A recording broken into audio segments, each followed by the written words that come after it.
भाई हमने ये देखा है कि जब जब नरेंद्र मोदी ने कोई बड़े रिफॉर्म किए हैं देश में, किसी ना किसी स्तर पर अगर आप देखेंगे तो हंगामा शुरू हो जाता है, कुछ ना कुछ हो ही जाता है। जिस वक्त भारत दुनिया से भिड़ा हुआ है, जिस वक्त भारत अपनी इकोनॉमी को डेड कहने वालों को मुंहतोड़ जवाब दे रहा है, जिस वक्त नरेंद्र मोदी जीएसटी रिफॉर्म करके अर्थव्यवस्था को बुलेट ट्रेन की रफ्तार दे रहे हैं, उसी वक्त आप देखिए कि देश में क्या चल रहा है। भाई कहीं धर्म के नाम पर, कहीं पर क्षेत्र के नाम पर हंगामा हो रहा है, बवाल हो रहा है। और लेह में आज जो कुछ हुआ वो होश उड़ाने वाला है। लेह में आज पत्थर चल गए, आगजनी हो गई। बॉर्डर के करीब ऐसे इलाके में इस तरह का बवाल सबके लिए चिंता की बात होनी चाहिए। लेकिन सवाल यह कि ये सब कोई करा रहा है, क्या कोई पर्दे के पीछे है इस सब के, जो भारत को उस समय डिरेल करना चाहता है जिस वक्त भारत दुनिया में सबसे तेज रफ्तार से आगे बढ़ रहा है। ठोस वजह हो या ना हो, तब भी सड़कों पर उतरकर अराजकता का माहौल बनाने की कोशिश की जा रही है। क्या कुछ लोग हैं जो चाहते हैं कि भारत की सड़कों पर भी वैसा ही उत्पात हो जैसा नेपाल बांग्लादेश में हो चुका है? और यह बात हम इसलिए कह रहे हैं क्योंकि आप देखिए, इधर देश बचत उत्सव मना रहा है, उधर लद्दाख में ऐसी आग भड़क गई कि बीजेपी के दफ्तर को फूंक दिया गया वहां पर और कुछ लोगों की मौत तक हो गई। इधर देश में फेस्टिवल सीजन चल रहा है, उधर ओवैसी महबूबा मुफ्ती मौलानाओं की फौज भड़काऊ बयान दे रही है। इधर नवरात्र के पावन मौके पर लोग भक्ति में डूबे हैं, उधर कानपुर से शुरू हुआ विवाद पूरे देश में फैल गया। आई लव मोहम्मद के पोस्टर लेकर देश के अलग अलग शहरों में भीड़ सड़क पर उतर गई, बवाल मच गया। इधर नरेंद्र मोदी ने आज 6 बड़े फैसले लेकर देश को एक और सौगात दी, उधर नेपाल श्रीलंका की बात करके कुछ लोग उकसावे वाले बयान दे रहे हैं। आज आपको बताऊंगा कि पीएम मोदी के जीएसटी धमाके के बीच क्या भारत में जेन जी वाला बवाल शुरू हो गया है क्या? आई लव मोहम्मद के पोस्टर, सड़क पर भीड़, जगह जगह हंगामा। क्या सब कुछ जो हो रहा है उसके पीछे कोई पॉलिटिक्स है? क्या ओवैसी महबूबा दूसरे मौलानाओं ने आग में घी डाल दिया है क्या? कौन धमकी दे रहा भाई कि हमने मुसलमानों को रोक के रखा है, वरना के आगे क्या, ये भी बताऊंगा। लेकिन जो पूरा विवाद हुआ है, भारत में क्या हो रहा है, उसका एक ट्रेलर देखिए पहले।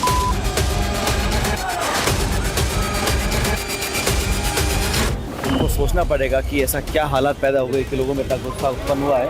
ये जॉर्ज सोरोस के साथ बैठ करके राहुल गांधी जी का प्लान है। देश में जीएसटी बचत उत्सव शुरू होने जा रहा है। त्योहारों के इस मौसम में सबका मुंह मीठा होगा। किसी बच्चे को आई लव मोहम्मद का पोस्टर उठाता है तो उसका पोस्टर छीन लिया जाता है। तो आई लव मोहम्मद सल्लल्लाहु अलैहि वसल्लम कहना, ये तो बिल्कुल ये हिंदू मुस्लिम करके इनको वोट मिलते हैं। तो मुसलमान जिस दिन हमारे कंट्रोल से बाहर हो गए उस दिन देश के हालात कुछ भी हो सकते हैं। आई लव मोहम्मद के लिखने या बैनर लगाने पर कोई एफआईआर नहीं की गई।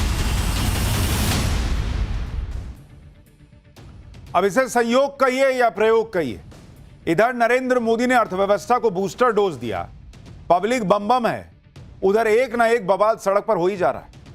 आई लव मोहम्मद वाला विवाद चल ही रहा था कि आज लेह में भयंकर बवाल की तस्वीरें आ गई। लेह बॉर्डर का इलाका है, बहुत संवेदनशील इलाका है। वहां पर जिस तरह की अराजकता आज फैलाई गई, ये चिंता में डालने वाली तस्वीरें हैं। बॉस आप देखिए कैसे वहां पर पूरा बीजेपी दफ्तर फूंक दिया गया, आगजनी हो गई, मुंह पर कपड़ा लपेट के लोग क्या कर रहे हैं, मर गए हैं बॉस लोग इसमें। लेह में अलग राज्य के लिए प्रदर्शन चल रहा था और यह प्रदर्शन आज अचानक उग्र हो गया, हिंसा फैल गई, पत्थर चलने लगे, आगजनी होने लगी। प्रदर्शनकारियों ने बीजेपी का दफ्तर फूंक दिया। पूरे इलाके से बहुत ही खौफनाक तस्वीरें आई हैं। हिंसा में 50 से ज्यादा लोग घायल हुए हैं, कुछ लोगों के मारे जाने के भी दावे हुए हैं। लेह में इतना भयंकर बवाल कैसे हो गया, यह प्रदर्शनकारी कौन है, हिंसा क्यों भड़क गई, इसके बारे में आपको पहले बता देता हूं। लेह में पिछले कुछ समय से लद्दाख को 6th शेड्यूल में लाने की मांग हो रही है। 6th शेड्यूल में देश के ट्राइबल एरियाज यानी आदिवासी बहुल राज्यों में प्रशासन से जुड़े प्रावधान होते हैं। लद्दाख में लेह एपेक्स बॉडी राज्य का दर्जा देने और 6th शेड्यूल में लद्दाख को लाने के लिए प्रदर्शन कर रहा है, भूख हड़ताल पर बैठ गया है। इसको लेकर गृह मंत्रालय की लेह एपेक्स बॉडी यानी LAB और करगिल डेमोक्रेटिक अलायंस यानी KDA से 6 अक्टूबर को बातचीत होनी।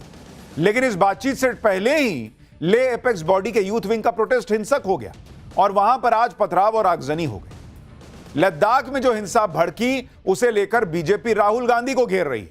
राहुल गांधी पर जेनजी को उकसाने का आरोप लगा रही है। बीजेपी सांसद निशिकांत दुबे ने दावा किया कि लद्दाख में बीजेपी दफ्तर में आग लगाई गई। राहुल गांधी जी इसके नेतृत्वकर्ता आपका जेनजी फुंटसोग स्टैंजिन सेपाग है, जो कांग्रेस पार्टी का निर्वाचित वार्ड सदस्य है। आग से खेलने का नतीजा क्या होगा? भाजपा कार्यकर्ताओं को चुनौती देना बंद करिए। बीजेपी आईटी सेल के प्रमुख अमित मालवीय ने भी लेह हिंसा के लिए कांग्रेस के वार्ड सदस्य को दोषी ठहराया।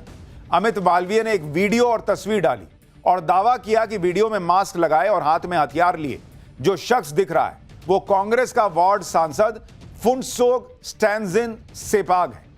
अमित मालवीय ने आरोप लगाया कि कांग्रेस नेता के भड़काने पर ही भीड़ ने बीजेपी दफ्तर पर हमला किया और उसे फूंक दिया। काउंसिल हिल के दफ्तर पर हमला कर दिया गया। बीजेपी ने पूछा कि क्या इसी तरह की अराजकता चाहते हैं क्या राहुल गांधी? सुनिए संबित पात्रा क्या कह रहे हैं। और आप देख सकते हैं कांग्रेस के काउंसिलर स्टानजिंग सेपांग, ये है कांग्रेस के काउंसिलर स्टानजिंग सेपांग। ये अपर लेह वार्ड से काउंसिलर हैं, ये मेन इंस्टिगेटर हैं और अपने कार्यकर्ताओं के साथ ये किस प्रकार इंस्टिगेट कर रहे हैं इसके कई फोटो सामने आए हैं। कांग्रेस पार्टी का जो षड्यंत्र है, किस प्रकार से भारत तेरे टुकड़े होंगे इंशा अल्लाह, यही कांग्रेस पार्टी का मुख्य लाइन है। यह कोई आज से नहीं है, ये जॉर्ज सोरोस के साथ बैठ करके राहुल गांधी जी का प्लान है। बीजेपी हर कुछ वक्त के बाद एक प्रेस कॉन्फ्रेंस करती है और कहती है कि जॉर्ज सोरोस के साथ मिलकर राहुल गांधी ये सब करवा रहे हैं जो देश में होता है। तो जब आपको सब पता है कि राहुल गांधी करा रहे हैं तो आप राहुल गांधी पर एक्शन क्या लेते हैं? आप केंद्र में सरकार हैं, आप यहां पर लंबे समय से सरकार में हैं, आपकी कई राज्यों में सरकार है। अगर आप ये मानते हैं कि राहुल गांधी ये सब करा रहे हैं तो खाली प्रेस कॉन्फ्रेंस होगा बॉस। राहुल गांधी पे कोई एक्शन किया आपने? आप कह रहे हैं राहुल गांधी के कहने पे सब हुआ है, तो राहुल गांधी पे क्या एक्शन हुआ? कुछ नहीं। बीजेपी ने कांग्रेस पर आरोप लगाए। उधर इस प्रदर्शन का चेहरा बने सोनम वांगचुक भी आज की हिंसा को लेकर गिर गए। सोनम वांगचुक ने आज की हिंसा के बाद अपनी भूख हड़ताल खत्म कर दी। वांगचुक ने कहा कि आज की हिंसा से उन्हें दुख पहुंचा, लेकिन सोनम वांगचुक पर आरोप लग रहे हैं कि लेह लद्दाख में जो ये माहौल खराब हुआ, ये बवाल चल रहा है, उसमें उन्हीं का मुख्य रोल है। लोग सवाल उठा रहे हैं कि क्या वांगचुक किसी और के इशारे पर चल रहे हैं और लद्दाख को इस तरह से सुलगाने के पीछे असली हाथ किसका है? लेह हिंसा को लेकर बीजेपी ने कांग्रेस पर आरोप लगाए। कांग्रेस ने लेह हिंसा के मामले में क्या कहा है वो भी आपको सुनवाता हूं। कहीं पर भी हिंसा नहीं होनी चाहिए और हम समझते हैं कि सब लोगों को शांति बनाए रखनी चाहिए।